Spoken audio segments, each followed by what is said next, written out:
ফতুয়া দেয় চা দোকানে বসে। আরে হুজুরের মধ্যে তো 13 ফেস।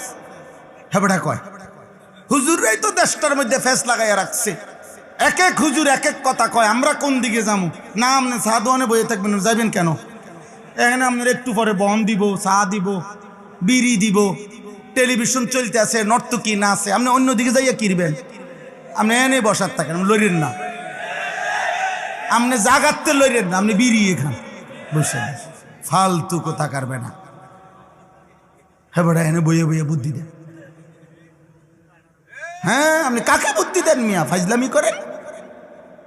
কাকে বুদ্ধি দেন? কোন হুজুরে কি ফেস লাগাইছে? হুজুরদের ফেসে বইরানি বিড়ি খান। যে হুজুর একটা ফেস লাগাই রাখছে, আমার 2জন হুজুর আইয়া কইলো খাইতাম, আর 2জন আইয়া মানা করলো। আমগো ফেসে নিয়ে আপনি সুদ খান। আপনি যাই যে 30 বছর কিস্তি নিলেন, সুদ খান। আমরা হুজুরগো ফেসে পইরা। হ্যাঁ কথা বলেন না কেন? একটা সুদখোর বলুক, একটা কিস্তিখোর বলুক, বেটা আমরাই ফেস লাগাইছি বেটা। তাইলে আপনি সুদ খান কেন?